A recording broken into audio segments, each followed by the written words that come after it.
여러분은 평소에 정리정돈을 잘 하면서 사십니까? 이렇게 고개를 끄덕 하시는 분도 계시고 고개를 푹 숙이시는 분도 계신데요. 보통 집에서 제자리에 두지 않아서 잃어버린 물건을 찾을 때 모두가 외치는 주문 같은 것이 있죠. 엄마 그거 어딨어? 또는 여보 그거 어딨지? 그러면 신기하게도 우리 어머님들은 그걸 귀신같이 찾아서 건네주시면서 늘 말씀하십니다. 아이고 좀 제발 좀 제자리에 둬. 맨날 잃어버리고 왜 나한테 찾아달래? 이렇게 정말 이렇게 제자리가 중요한데 그 소중함을 모른 채 제자리를 잃어버리는 경우가 참 많은 것 같습니다. 오늘 저는 말씀의 제목을 신앙의 제자리라고 이렇게 정해보았는데 사실 이 뉘앙스를 두 가지로 볼 수 있습니다. 신앙의 제자리, 신앙의 제자리. 국어사전에서 이 제자리에 대한 정의를 살펴보면 이렇게 정의하고 있습니다. 먼저 첫째는 본래 있던 자리, 그리고 두 번째는 마땅히 있어야 할 자리, 그리고 세 번째는 위치의 변화가 없는 자리. 이 세 가지 정의가 비슷한 것 같지만 그 쓰임새를 살펴보면 조금씩 차이가 있음을 알 수 있습니다. 먼저 이 본래 있던 자리, 이것은 아까 말씀드린 대로 사용한 물건을 제자리에 갖다 놔라 하라고 할 때 그 자리이죠. 그리고 두 번째로 마땅히 있어야 할 자리는 이제 드디어 제자리를 찾았다라고 표현할 때 쓰는 표현입니다. 그리고 마지막으로 위치의 변화가 없는 같은 자리는 제자리 뛰기 또는 제자리 걸음과 같이 상태가 앞으로 나아가지 못하고 한 자리에 머물러 있음을 의미할 때 쓰입니다. 여러분, 이 제자리에 대한 사전적 의미를 우리들의 신앙에 한번 적용해 본다면 그리스도인이 또 우리가 본래 있던 자리는 어디일까요? 우리가 마땅히 있어야 할 자리는 어디일까요? 그리고 우리 신앙생활에 위치의 변화가 없이 같은 자리를 지켜야 할 그 제자리는 어디이겠습니까? 혹시 우리의 신앙은 이 유례없는 팬데믹을 통과하면서 혹시 제자리 걸음 또는 뒷걸음질 치고 있지는 않은지 오늘은 이 말씀 속에서 한번 마음속에 새겨 보았으면 좋겠습니다. 먼저 결론부터 말씀드리면 그리스도인의 제자리는 바로 내가 그리스도인이다라는 이 정체성에 있습니다. 곧 그리스도의 사람 또는 그리스도를 따르는 사람이 되어서 우리의 인생의 소유권을 그리스도에게 맡기고 또 순종하며 사는 그 삶이 바로 우리 그리스도인이 가지고 있는 신앙의 정체성 그리고 신앙의 제자리입니다. 로마서 14장 7절로 9절의 말씀을 보면 사도 바울은 그리스도인의 정체성에 대해서 더욱 구체적으로 이렇게 말씀하고 있습니다. 우리 중에 누구든지 자기를 위하여 사는 자가 없고 자기를 위하여 죽는 자도 없도다. 우리가 살아도 주를 위하여 살고 죽어도 주를 위하여 죽나니 그러므로 사나 죽으나 우리가 주의 것이로다. 이를 위하여 그리스도께서 죽었다가 다시 살아나셨으니 곧 죽은 자와 산 자의 주가 되려 하심이라. 아멘. 바울은 죽었다가 다시 살아나신 그리스도께서 우리의 주가 되신다는 것을 강조합니다. 그러므로 우리의 정체성은 부활하신 그리스도 예수가 우리의 주가 되신다라고 하는 그 주장에서부터 시작되는 것입니다. 우리는 그분 안에서 세상을 바라보고 또 그 시각이 보여주는 대로 일상의 삶 속에서 하나님의 말씀에 순종하며 행동하는 것, 이것이 바로 우리 신앙의 제자리인 것입니다.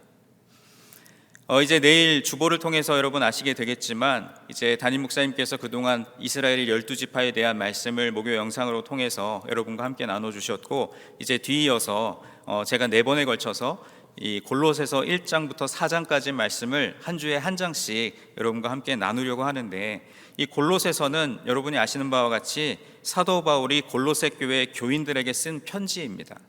오늘 본문 골로새서 2장 6절로 7절의 말씀에서 사도 바울은 골로새 교회 교인들을 향해서 이렇게 권면하고 있습니다. 그러므로 너희가 그리스도 예수를 주로 받았으니 그 안에서 행하되 그 안에 뿌리를 박으며 세움을 받아 교훈을 받은 대로 믿음에 굳게 서서 감사함을 넘치게 하라. 여러분, 이 말씀의 요지가 무엇입니까? 한마디로 너의 신앙의 제자리를 알라는 것입니다. 그렇다면 바울은 골로새 교인들에게 왜 이런 권면을 하고 있을까요? 바울의 권면을 살짝 뒤집어 보면 그 속사정을 알 수 있습니다.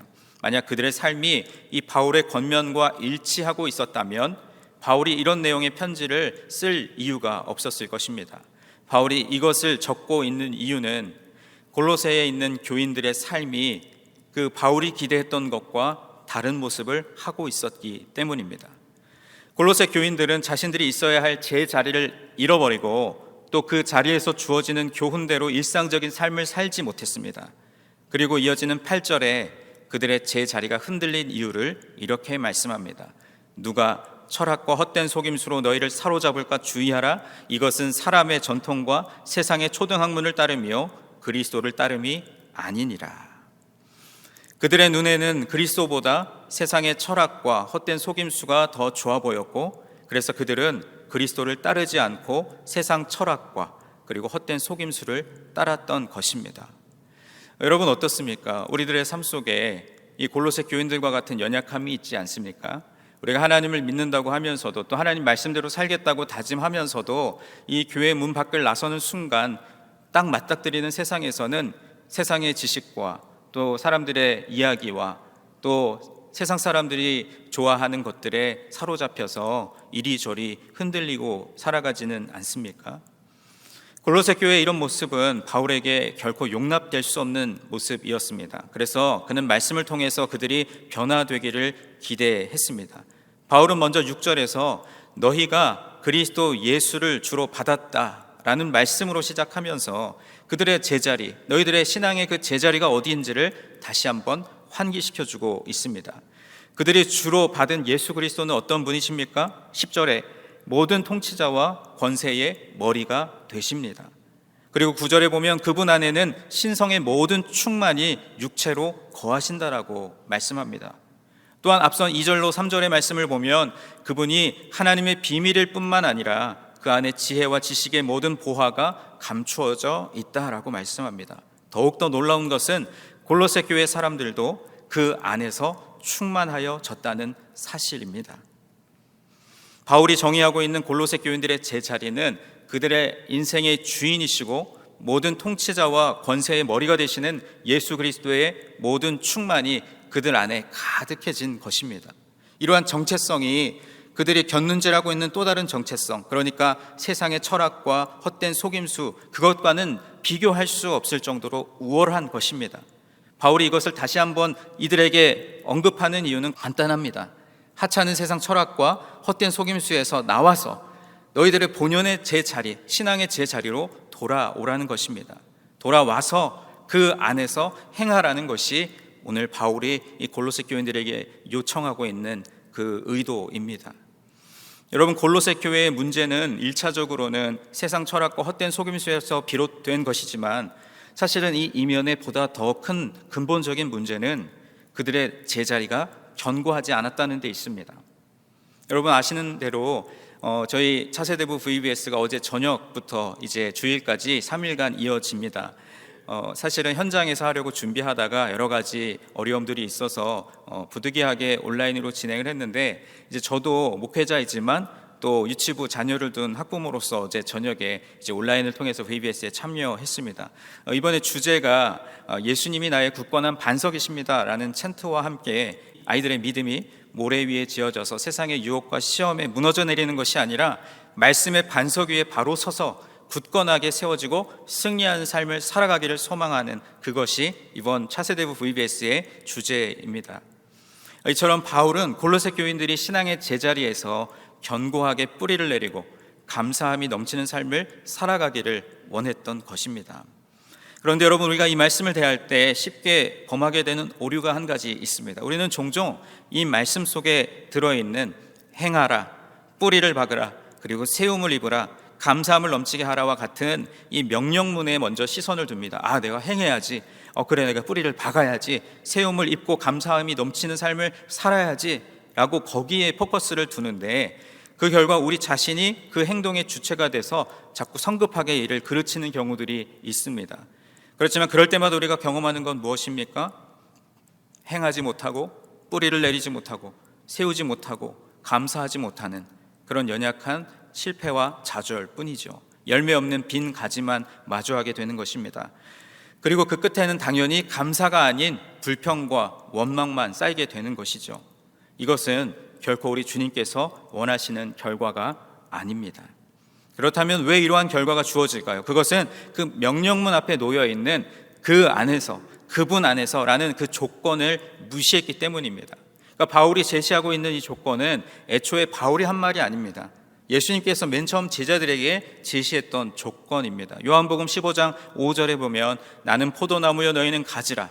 그가 내 안에 내가 그 안에 거하면 사람이 열매를 많이 맺나니 나를 떠나서는 너희가 아무것도 할 수 없음이라 라고 말씀하셨습니다. 그러니까 주님 안에 거하지 않고 또 주님을 떠나서 우리가 할 수 있는 것은 아무것도 없다는 것입니다. 반대로 주님 안에 거하면 우리가 열매를 많이 맺게 되는 것입니다. 애써 수고하지 않아도 주님께서 저절로 열매를 맺게 해 주십니다. 여러분, 이 예배센터 앞편에 그 포도나무 아십니까? 관심 없는 분들은 포도나무가 우리 교회에 있었어 이러실 분들 계시지만, 관심 있는 분들은 지나다니다 보면은 요 가운데 세가족 주차석 요 가운데 쪽에 포도나무 작년에 우리 장로님들이 심으셨습니다. 작년에는 사실 별 열매가 없었는데 올해는 어느샌가 이 포도가 아주 주렁주렁 맺혔더라고요. 근데 제가 우리 교육자들이랑 이런 얘기를 하면서 야, 이 포도가 열렸네? 약도 치지 않았고 누가 와서 관리도 안 한 것 같은데 그저 스프링클러가 물 주고 햇볕이 쪼였을 뿐인데 이렇게 자랐네? 그걸 통해서 우리 신앙을 다시 한번 점검하게 되는 것이죠. 아, 이 나무가 여기 거했기 때문에 물을 흡수하고 빛을 흡수해서 이렇게 스스로 자라나는 것처럼 우리의 신앙도 우리가 뭘 하려고 자꾸 노력하고 애를 쓰지만 그것 이전에 그저 주님 안에 거하기만 하면 우리는 주님으로부터 나오는 영양분, 말씀의 그 영양분을 흡수함을 통해서 저절로 자라게 되는 줄로 믿습니다. 그러므로 우리는 주님께서 명령하실 때 그 명령에 성급하게 반응하지 말고 그 명령 앞에 있는 조건, 즉 주님 안에서라는 이 말씀에 우리의 집중을 기울이고 먼저 그 주님 안에 거하도록 해야 합니다. 그분 안에 거하는 것이 먼저이고 그분 안에서 행하는 것은 나중입니다.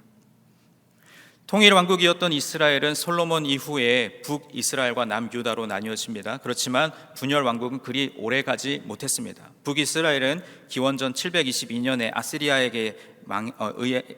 의해서, 또 남유다 왕국은 기원전 586년에 바벨론에 의해서 모두 멸망하게 됩니다. 두 왕국이 멸망당한 이유는 같습니다. 그들 모두 하나님을 섬기는 자신들의 제자리를 잃어버리고 우상을 숭배했고 그것이 하나님의 심판을 불러오게 된 것입니다. 오늘 본문에서 소개하고 있는 골로새 교회, 그들의 결말을 우리는 알 길이 없습니다. 제자리가 흔들리고 있던 그들이 바울의 권면을 받고 그것을 다시 마음에 받아들였다면 초대교회 역사에 있어서 긍정적인 영향을 끼쳤을 것이지만, 반대로 바울의 이 권면을 무시하고 여전히 세상 철학과 헛된 속임수에 머물러 있었다면 그들은 그리스도인으로서의 정체성을 상실하고 하나님의 심판을 받게 되었을 것입니다. 이제 하나님의 시선은 오늘 이 자리에 있는 저와 여러분을 향하고 있습니다.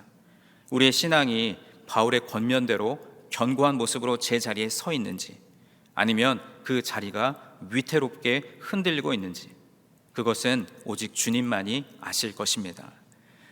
사랑하는 여러분, 우리의 제자리가 어디입니까? 부활하신 예수님을 우리 주님으로 받아들이는 것, 바로 그 지점에서부터 우리의 신앙의 제자리가 시작되는 줄 믿습니다. 그리고 그 자리의 실체는 우리의 일상적인 삶 속에서 아주 투명하게 드러나고 있습니다. 우리는 그 일상을 우리가 남길 역사 속에서 긍정적으로 그려 넣어야 할 것입니다. 우리는 부활하신 주님과 함께 부활한 사람들입니다. 그래서 우리는 부활로 일상을 살아가는 사람들이라고 생각할 수도 있습니다.